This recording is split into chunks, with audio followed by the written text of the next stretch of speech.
Okay. Imran, it's really nice having you here. I'm finally meeting you. It's been more than couple of probably no more than 3 years probably since I've seen you on YouTube. Um, so why don't you give a brief introduction of who you are? Okay, my name is Imran. I'm from the UK, and I'm 39 years old right now. And obviously, as you know, that once I had the pleasure of once fulfilling a dream of cycling around the world. So that's kind of like where my modest following comes from. Really, is the cycling part of it. I mean, there's many other aspects of the cycling, but that's kind of like the public engagement and everything. It's like I'm kind of known for Mhm. the cycling part of things. So yeah, so I'm a world cyclist basically. Yeah. So where are you right now? I'm in the UK. I'm in a place called Leeds, which is about maybe. I mean, not.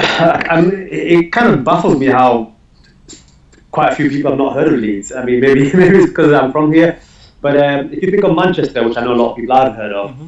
it's probably about maybe about 70 kilometers west from Manchester and about 300 kilometers north from London. So it's quite high up in England, but kind of like if you look at the UK as a whole, it's kind of like situated almost in the middle, Mm-hmm. almost bang in the middle, really. Mm. Cool. So what was your last trip? Um, My last trip was I was cycling around. I thought it's the biggest one I've done since I actually came around did the world journey. I did 5,000 kilometers around East and West Europe. So I kind of like went through south of France, through the Italian island of Sicily, Italy, Sardinia, and Sicily, then the mainland Italy. Then I went through Croatia, Bosnia, Slovenia, after Slovenia, Austria, Germany, and Holland. So about 5,000 kilometers all in all, and that was about 2 months ago now, I believe. I mean, you telling all of these names of these countries, it baffles me. How do you get the visa thing figured out? Yeah. Well, you see, Jay, I mean, you probably heard of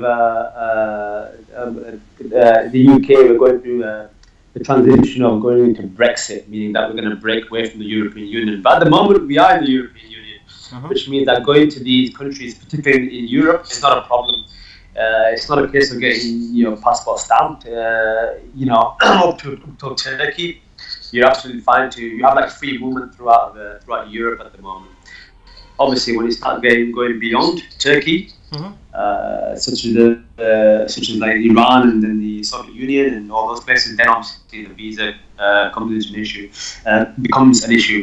But one thing, being a British citizen or being born here, is that we're blessed with the passport, which is it's quite an easy passport to travel with, really. Mm-hmm. Other than places like Iran or some countries where the UK relations is not so great. We generally having that little red book is a passport to not just get into countries but opportunities as well.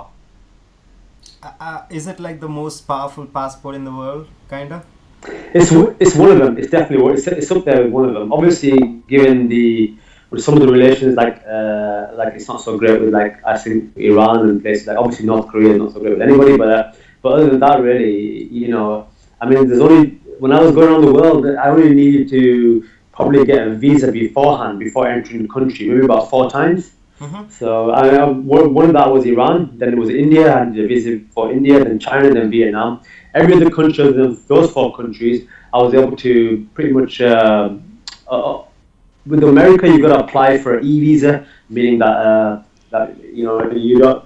So long as you're a British citizen, you have a British passport. You don't need and subject to you don't have any criminal convictions. That's Of course. that's one of the yeah. Then you can easily get in there for $10. Australia, because you have the Commonwealth links with Australia, it's just a case of coming in with you. You have to submit an e-visa application, but it's granted within a couple of hours. So really, other than the countries that I mentioned, those 4 countries where I need to have the visa prior to coming into the country, an actual visa document, like a stamp in the passport. Going through the remaining 33 countries around the world where I went wasn't a problem. Even the US, right?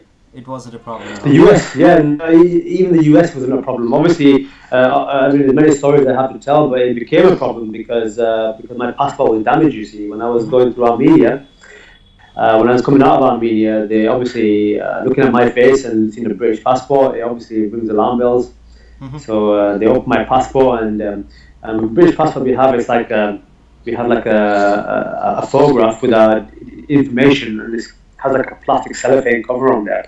And what the Armenia and the photograph itself is actually flush with the rest of the information. It's not something like you put your photograph underneath and put the plastic cover over and see that.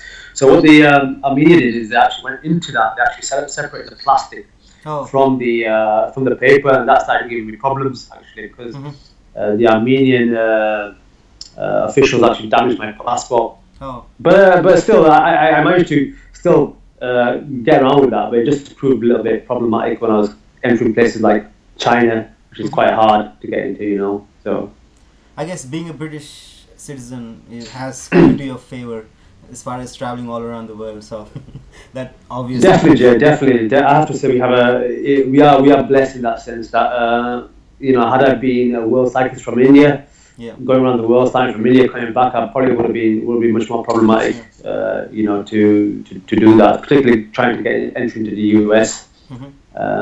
you know, in those places. So yeah, it's definitely it's a blessing there, and that's one of the things that allowed me to you know, do this journey really more than anything was the ease of transition through countries other than the four I mentioned. So.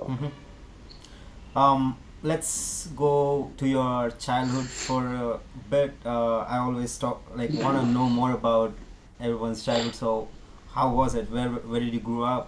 Obviously, you were born in Leeds, I guess. So, take us through it. Well, yeah, I'm born in Leeds. Lived here all my life, and basically, I have two brothers and two sisters. I have a sister older and a brother sister younger, and I'm the middle child. And I don't know if you've heard of this, Jay, but there's a thing called the middle child syndrome. I don't know if you've heard of this term. Like it sounds funny, it's bizarre, I know, but the thing is the middle child of you know, the middle child of anybody's children is always the most odd one, probably the most problematic, the most different out of the rest of the siblings. He's not the youngest, obviously, so he's not the most loved one from the parents. He's not the most dearest because he's not the oldest. So he's kind of like sitting in no man's land. That's kind of like where I feel really, you know. So as a child, I was mischievous, Jay. You know, I was always I was climbing roofs in my street, you know, making catapults out of bed springs, and very, very mischievous but adventurous at the same time. I had this huge curiosity urge. Even then, I used to try and, you know, when I was a child, let's say 9, 10 years old, I was always just told to stay around my street in the park. But I used to always go way beyond that, you know, even on my bicycle. And I just hoped that somebody who knew my parents didn't see me and tell my parents that, you know, I was so and so he was this far, and then I would get in trouble because I went.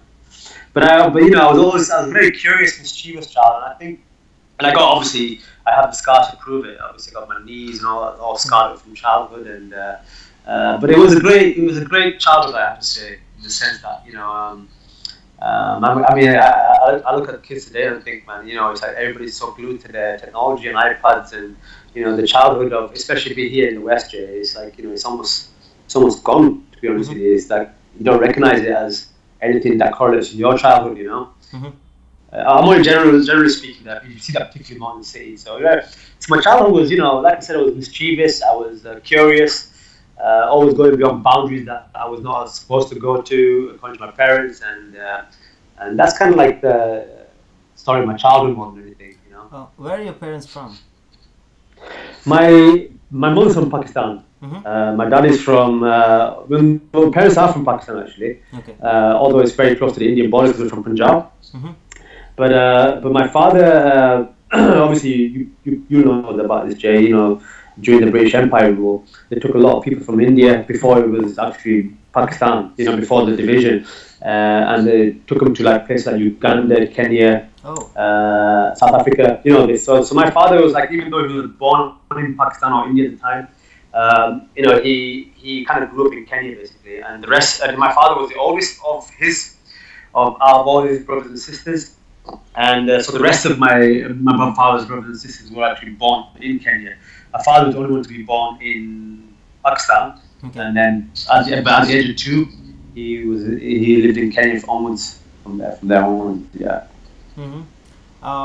So when did this seed get into you that now I don't know about any other career, but I want to travel all around the world, like on my bicycle. When did this first forget about doing it, but just the thought process of doing this thing? Okay. Can you hear me, Jay? There's Yeah. a little bit of break up there. Okay. The seed was planted basically. I mean, when I was about 18 years old, I started to.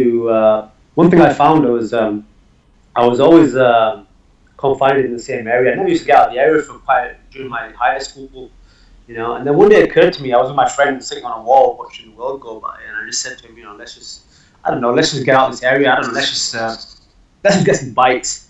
It just came on top of my head. Let's get some bikes, at least. And then for that week, me and my friend, we managed to get some bikes, all of the bikes, bought some secondhand. And then eventually he stopped after like only a couple of weeks. But I kind of used it as a means of getting around, really. And then as the years went by, I mean, the real turnaround point for me was I was using this bike that I bought secondhand, and I kind of found I didn't realize at the time, but I kind of depended and relied on it.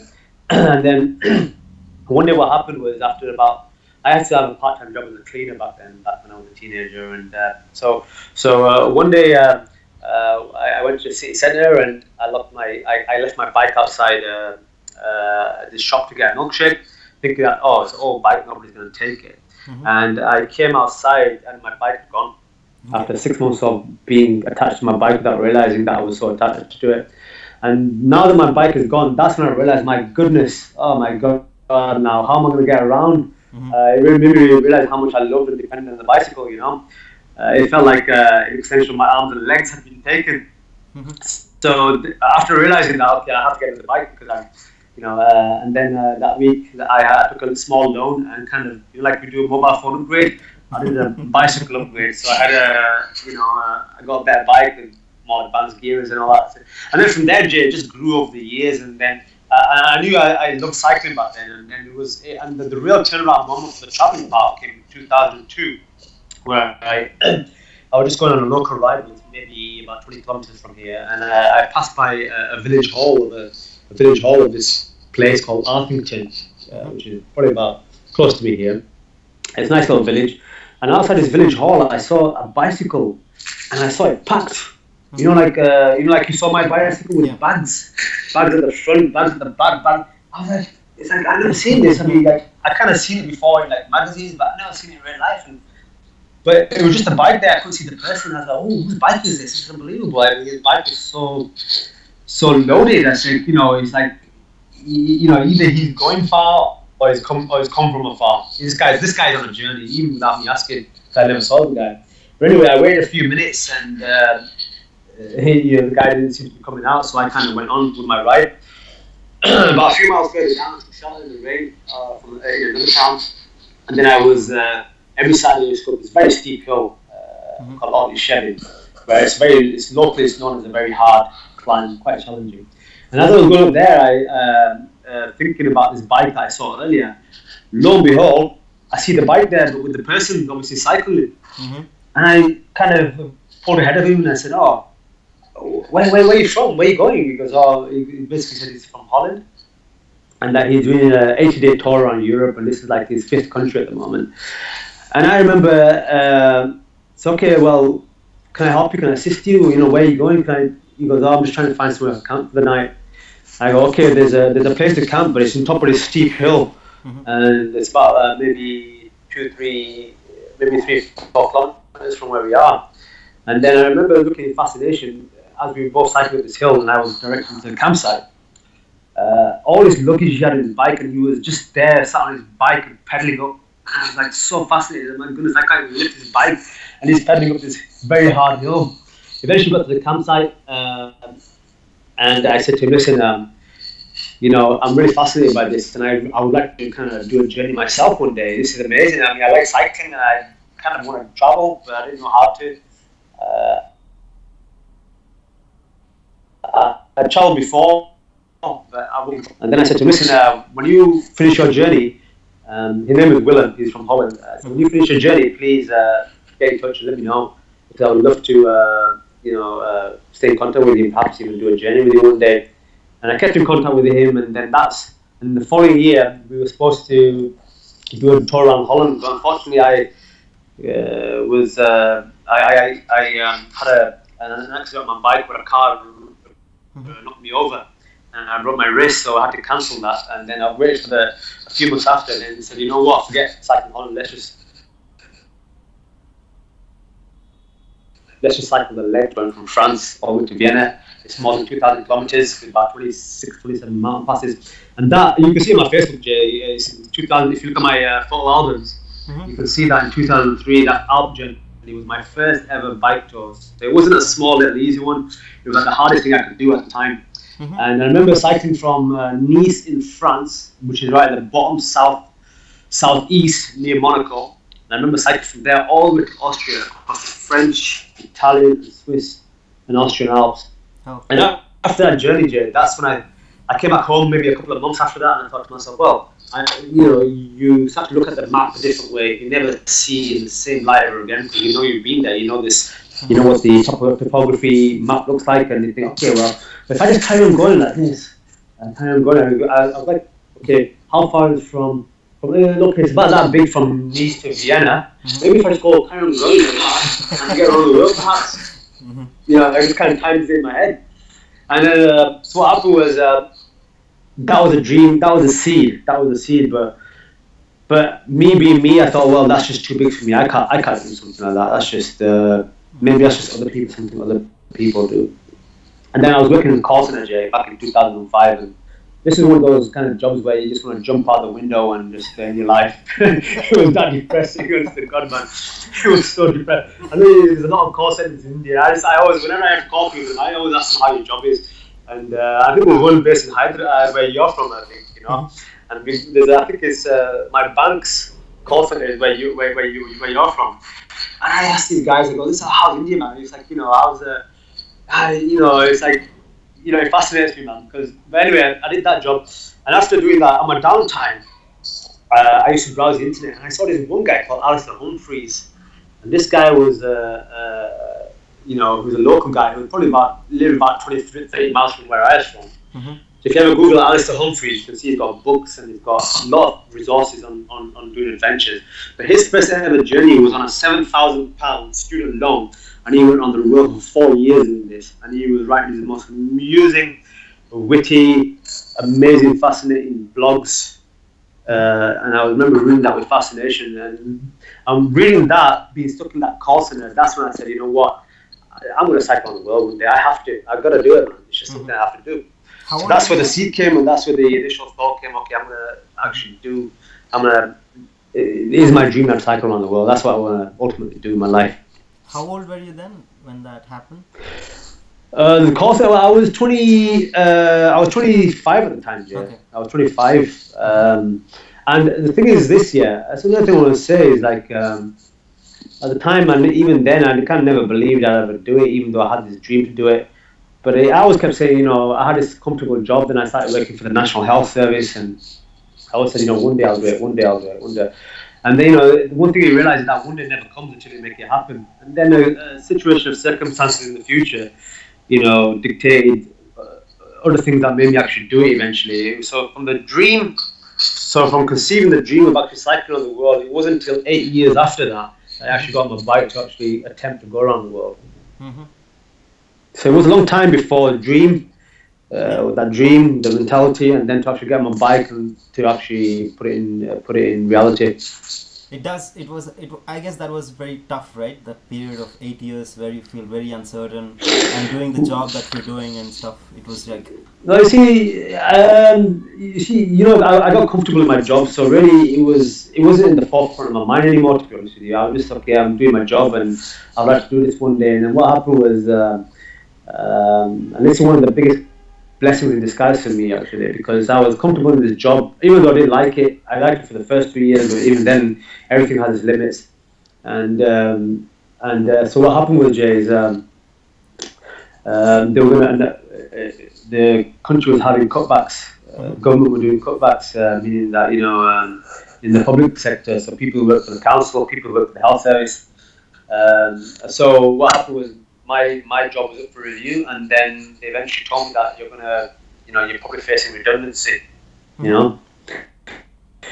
And then when that redundancy happened, at the time I thought, okay, well, I don't know what to do now. But then I thought, okay, actually, but this is an opportunity for me here now. So what happened was, before I got me redundant, I thought to myself, okay, I've never been to America. I'm going to cycle Route 66. So a year before I actually went around the world, I actually thought I'm going to test the waters here. So actually, the big journey by myself. This was the first big solo journey I did by myself. I cycled from Chicago. Started from Chicago, cycled all the way to Los Angeles, and then from Los Angeles, I carried on further until I got to San Francisco. So all in all, it was probably about maybe 6,000 kilometer journey that I did myself. And obviously I maybe redundant at this time. And at the time when I got back, I mean, my father had been ill for quite a long time at that point. So he'd been ill for a good few years, and then unfortunately, only a couple of months after I got back from that journey, he passed away.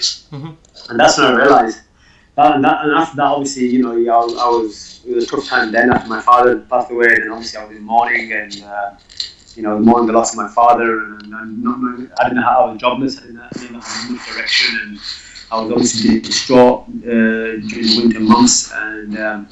And then that's when I started saying, you know what, I'm gonna, my father's not here anymore. And, I've seen somebody go from healthy to be having the health taken away from them. And, life's not given.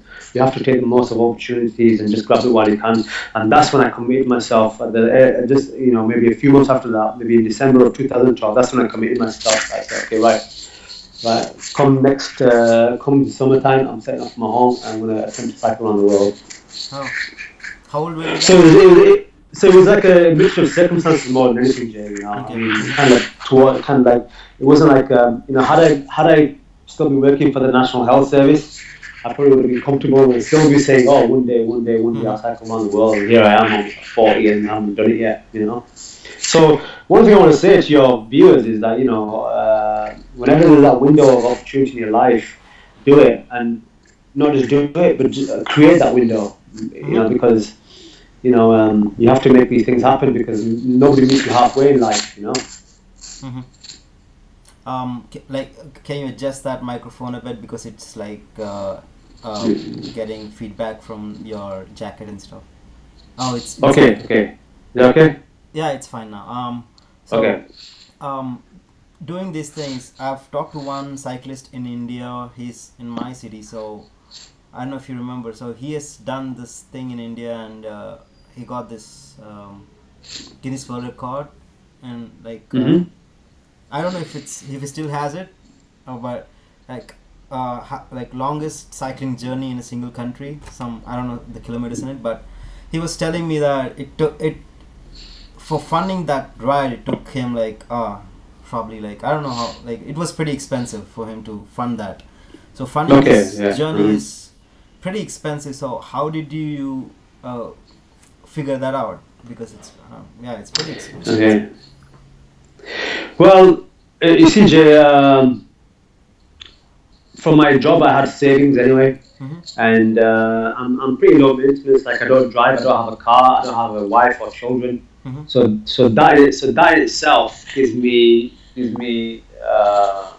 I'm kind of left to my own devices really. If you don't have a family or children to feed or a wife, or you don't have a car and mortgage to pay. I do have a house that I rent out, but a house that I bought a few years ago, maybe about 10, 12 years ago. I bought it and I rented the house, so I was getting income from there. But also I saved. For my job, I had savings because, like I said, I'm very low maintenance. I'm not one of those guys who just goes out and spends money for the sake of spending money. You see, I always knew that one day I'm going to do something. I want to do something big, and I always kept putting money away. Obviously, I had to pay the bills in the house and do my share in that. But so really, I had the resources more than anything. But also, cycling the way I was living, cycling around the world is actually cheaper than the average person paying rent every month. Oh. It's so cheap living on the road. Yeah, of course, because the only expense is food. If you think about it, other than obviously getting a plane whenever you come to the end of the land and you have to cross an ocean or a sea, the plane would be the most expensive thing. But yeah, so your only expense really, and especially once you get out of Western Europe, once you leave Western Europe, and because the pound also is very strong. Well, it's kind of a bit shaky at the moment, but when I left, it was very strong. So the further east I headed, the more cheaper it got. Once I get out of Western Europe and head to East Europe, once I pass Turkey, once I get into Iran, once I get into India, I mean, India was so cheap for me. I mean, like I could, I never once put my tent in India. Because it was just so cheap. Just finding either I could stay for free, or I could just find a very cheap, guest house. So and even like China and Southeast Asia. The only expensive country I would say would be probably Singapore and Australia. Them two more than anything, and the Dubai, and the Emirates as well, Dubai. Other than those two countries, really. But then again, in Dubai, I had somebody hosting me. I stayed there for 2 weeks while I had my India and China visa sorted. I stayed with somebody for 2 weeks in Tehran when I was in Iran. So yeah, Jay, so my savings went a long way. I mean, people say it's a very common question, and I wasn't trying to stick to a strict budget either, because these countries were pretty cheap. I mean, obviously, I passed through Switzerland, and you have to get out of Switzerland fast because Switzerland is so expensive. It's so expensive. So we had to get out of Switzerland fast. But like I said, it's life on the road, living life on the road, particularly with your own accommodation, being a tent, your own expensive food. It's actually cheaper than living at home where you got to pay for rent, your mortgage, gas, electricity, water bills. It's so much cheaper living on the road. Okay. That's why there are people actually living on the road. So I guess that makes sense. If you have a rough figure of how much you have spent until now, if you're comfortable sharing. Yeah, that's a common question, Jay. I think maybe all in all, I spent maybe, I don't know how you would say this in rupees, but I spent maybe about £10,000 in English money. But I was with 15 months though. Okay. And that includes airfare, and that includes all my food. That includes me getting the odd hotel now and then.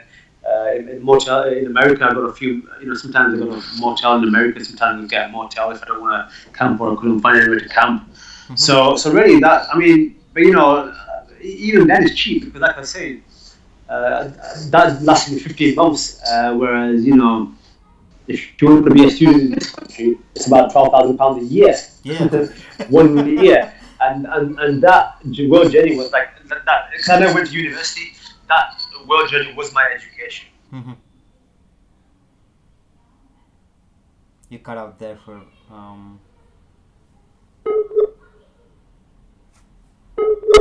The lesson I learned, what I saw, what I learned, that was phenomenal. I mean, I saw and learned more. I saw and learned more in those 15 months than I'd done in my entire life previous. You cut out there for a bit, but I get the sense of what you're saying. You're saying the education that you've gotten. The connection is a bit bumpy now, but I got the sense of what you were saying. The lessons or whatever experience you had while you were traveling is. Okay. Yeah. It's clear. Oh no, like I was saying, it took me 50 months to go around the world. It's clear now, yeah? Yeah, I can hear you now. Okay, so I was saying it took me 15 months to go around the world, and I saw and learned more in those 15 months than I've done in my entire life previous to that. Yeah. So it's amazing what you can do with time, Jay. It's amazing what you can do with time, 15 months is relatively short in a lifetime, but yet you can live a lifetime within 15 months. It makes sense now that you've said that. It triggered something in me. Because it's been like 2 years since I graduated. I feel like I didn't do much rather than just being stressed out all the time. You do have a sponsor as well, right? The the guy. Not a sponsor. When I was going around the world, I represented a charity. So there is no to get sponsorship for doing that nature of activity is very, very hard to come by. I had one sponsorship from a telecommunication company in America that allowed me to use data and the sponsorship only lasted 6 months really. I didn't want to extend after that. But no, I was representing a charity throughout my world journey to raise money and awareness for a cause, which is charity water. And I was finding it very hard to choose a charity before I went around the world. And my friend, who I know, a cyclist friend, Ford showed me this charity, and I did my research into it. And after looking into many other charities around the world, it was really a great charity as well. Yeah, it's a pretty good. I've seen that video. The guy, so it really is. He does make a lot of difference. So going. Oh, he's made a difference, man. He's a really nice guy. I was very, very good. Really blessed to meet him as well. I didn't think he'd be in when I got to New York. But he took time out and spent some time with me, and it's amazing. He had a chat and showed me around the offices and the whole setup, and it was good to spend some time with him. That's great. Someone who's made such a difference like that. You also get to meet a lot of amazing people as well. That's what. I think the nature of traveling is, or just going around like as you would do, Jay. You find that you just cross paths with amazing people who are on the same page as you. When it comes to mindset and ambition, and you meet some fascinating people. It's amazing. It really is, Jay. I mean, that's why I can't recommend journey. I mean, I'm not saying go around the world, but just traveling is very, very important. It's very important for the soul, and just to I think it's in our innate nature to go to undiscovered lands and meet one another. Yeah. I had so much support in my world journey. I mean, the amount of support I had, people supporting me was unbelievable, even on the road. You see a lot of generosity in life. You see a lot of because another thing I want to say is that the news is bombarded with so much negativity. Is all I ever see is negative images. Someone with the war, or someone getting murdered, or something happening. But I want to say that the world is generally a good place, and to come across bad people, you have to be in an unfortunate situation. But generally, the world is good. People always, I mean, it's universal. When you see a guy on a bicycle, he's vulnerable, and people are more inclined to come up to you and want to assist you or help you or talk to you. So really, even though I was traveling alone for the most part, going around the world, even though I was traveling alone, and people always say, "Did you get lonely?" I actually say it was the most social time of my life, traveling alone. Other than going through the big stretch of Australia, which was obviously. I've seen that longest road in the world. Yeah, I've seen that. Yeah, straightest road. Yeah, Australia, because there's a lot of barren land to be going through the outback. So you always have people to talk to, but really, it was the most social time of my life. One amazing time was when I came across this small little town in Australia, and I pulled up this house that I thought was a shop. It wasn't a shop. It used to be a shop. It looked like a shop front, but it wasn't. And the man, I just said, I just wanted some water, and then I was talking to him about my journey, and then his wife kind of came out, overheard that I said Bosnia, and she was like baffled, like, how come Bosnia has been mentioned in this small little sleepy Australian town? Because she was from Bulgaria. And she adopted me. She said, I'm not letting you go, you have to stay here. She cooked me like a chicken, and she kind of kept me there for the night, and they were like so hospitable. I was like, they wouldn't allow me to go. She said, "Oh, you can't go until." She's very motherly, You have to stay. I gotta cook you roast dinner, and then she made my bedding for me as well. You're gonna sleep here, and then the next day, before I went, she gave me like $50 and all I went was just for water the day before. Wow. Yeah. So there's many examples like that. There's many examples of kindness that I experienced. That's just one, but there's many stories I have where you come across a lot of generosity, I just want to ask you one last thing. What would you I don't know how to frame this thing. Let me think. What would you say? Go on. What would you say to your younger self? Jay, that's I always hear that question. Like, what would you say to your younger self if you can? But there's no point. I don't even think that's a question, to be honest with you, because I think life experiences from when you're younger to where you are now has made you who you are. What can Mhm. you say to your younger self? If you could say anything to your younger self, you will be who you are now. It Because makes you'll be sense. saying to your younger self to do something different, and then you might come over here. If Mhm. I said to my younger, if I say, okay, I could have said to my younger self, okay, you're gonna study hard, get a degree, all this stuff, and get a good job, and get married before you're 30, and then I do all those things, and never experience what I've experienced now. So it's very subjective. It's like it's not something that's. I always think it's just a. I always my opinion is it's a far fetched question because all the experiences have made you who you are now. There's nothing you can say to your younger self. Otherwise, you'll be different, Jay. You won't be you. Wow, that's so wise of you. Like that was just amazing. I haven't heard anything. Like always, people say something or the other. Oh, I should have done that. I would say this. I would say this. But you were like bang on. That And was listen, we just. all listen. Jay, we all have regrets in life. We always wish we could do something different, but there's nothing you can really say to your younger self because mistakes are always a great thing as well. People always see mistakes as negativity because it's very much tied in with negativity. But really, mistakes are great because you learn from mistakes. You progress from mistakes. The world is what it is today. The cars we drive and the planes we fly and the mobile phones we use is because of a clutter of mistakes that have been refined to the finished product. Wow, this is just amazing, man. Yeah, thanks a lot for that. That was just because. Hmm? Yeah, Not at all, Jay, man. yeah. No, not at all, man. I just want to ask you one last thing. Where are you heading next? Jay, uh, my last journey, I was doing like I was saying. You asked me about where I was last, and I was doing that. I think to myself, I thought to myself, I don't want to travel anymore. I'm done with this now. I Mm-hmm. don't want to do this anymore for now. Okay. But I thought to myself, I want to try and get married and have children at some point. Mm-hmm. Because obviously I'm getting old now. I'm on the shelf. This is in India. I'm an old man who's not married now. In Pakistan, I'm on the shelf as they call. But yeah, one thing I want to do, Jay, is that maybe next year I want to probably cycle across America again. Mm-hmm. That's one country that I do like because it's very vast. It has amazing coastline. It has so much variety in a country. In one country. So really, I'm thinking maybe for next year I might cycle across America.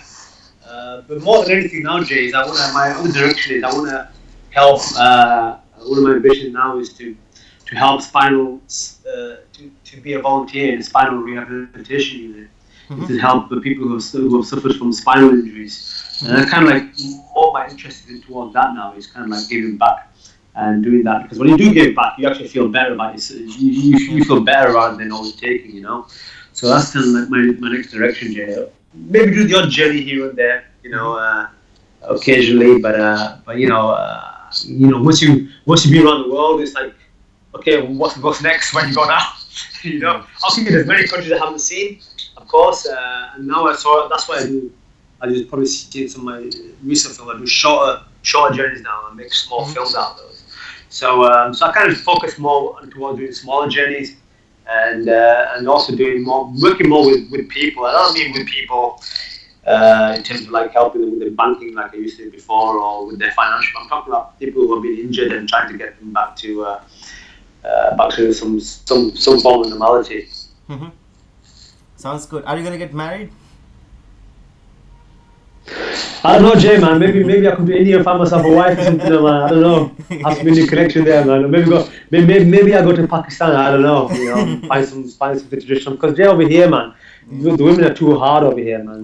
They're too advanced over here. Okay. It's like this feminism culture and this empowerment that women have been given Mm-hmm. in society is just so distorted. Mm-hmm. What do they need a man for now these days other than making a baby? They don't need a man for anything. Yeah. So, you know. What about yourself, Jay? Still figuring out. I'm pretty. If you would have asked me how am I doing like a couple of months ago, I would have been completely distraught. I was completely Yeah. heartbroken. Didn't like. I was just attached to my bed. I didn't want to get up because I was so depressed and I was so anxious all day.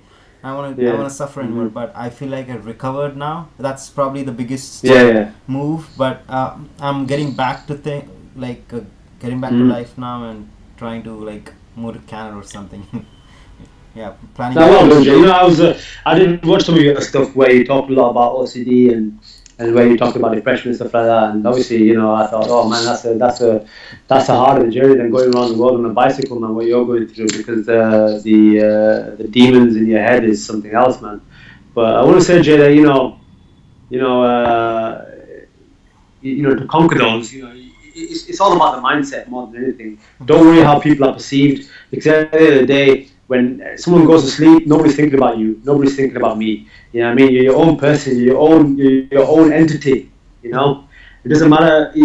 People's opinion on you or what they think of you is irrelevant. And I say that because they can't live your life for you. They can't travel for you. They can't see what you're seeing through your eyes. They can't think what you're thinking. All they see is what they see on the exterior, and they make an opinion of that. And you can't obviously let that dictate you. People that things, especially when there's no relevance, more than anything. Yeah. It's very subjective. It's very subjective. And going through a journey like that, I mean, I get depressed sometimes, but going through a journey like that, it's like it's something that you have to, something that you have to kind of, face yourself more than anything. Face those demons. It's not about going to counselling, what have you. You can come out of it. You have to have a positive mindset. But it's not good me saying you have to have a positive mindset, because everybody says the same thing.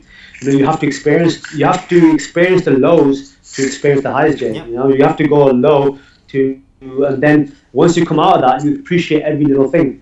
Even the things that you never appreciated before. It's all subjective, Jay, man. You carry on being strong, man, and stay blessed, man. I think you're a cool guy. You know what I mean? And you have a lot of things going for you. Just don't let the demons in your head win the battle. Yeah, that was really good. Thanks a lot for that. It does hit Not at all, man. It does hit home when you say like when you go down and that really makes you a different person as well. So yeah, absolutely, man. Absolutely. I'm gonna tell you, like I've talked to many people until now, probably like 5 or 6, and I haven't had so much connection while talking to anyone. So I feel really honored, and I feel so. It feels so nice to be able to talk to you. I mean, from day one, even while chatting to you, it felt like home. Like I like this guy, so it's like, thanks a lot for your time and talking to me, and it was a real honor and pleasure to be able to talk to you. Jay, thanks. No, the honor is mine, man. The honor is mine, man. You're a fascinating guy, man. You inspired me to do a marathon. I haven't done it yet, but I'm gonna do it, Jay. Yeah. You know what I mean? Keep inspiring, man. You don't realize the effect you have on people, man. You gotta just be you and do what you want to do, really, and people will get that. The people will get the positivity. Will get the positivity from that. Those who are not interested, well, it's a great filter. You probably wouldn't be associated with them anyway. So you want to do what you do, and the people that you attract in what you do and what you're about, they're the people that you want to be around at the end of the day, and ultimately get married to as well. Thanks a lot, Imran. We should stay in touch. Probably, I don't know. We might do another one. Definitely, Jay. Definitely, man. I got so much to talk about, man. If you can come up with some new questions, what have you? I can stay here all day talking, man. I do this all the time. Yeah. Cool. All right, man. Talk to you soon. Hey, Jay. My nephew wants to say hi to you, man. Sure. This is Jay. He's from India. This is my little nephew here. Hi. This is my little nephew. I'm Jay. What's your name? What's your name? My name is Ibrahim. He can't hear you. It's Ibrahim. Ibrahim. I'm Jay. I don't know. Nice to meet you. Did you watch my? Do you remember that video when I came home, Jay, and they cut me that cake? Oh, no. I missed that one. Well, you see him there. He was only like 4 years old there. He's like 8 years old now. He's growing big now. Cool. Yeah. Jay, listen, all the best, man. Listen, stay in touch, yeah, and call whenever you want to do another one. It's kind of like, it's long overdue anyway. But I'm very happy. It's made my day to spoken to you. You're an inspiration, Jay. Keep doing what you do, and whenever you want to do another one, Jay, just get in touch, man. You know where I am. Sure. Thank you. See you soon. All the best, Jay, man. Take care, bro. Bye.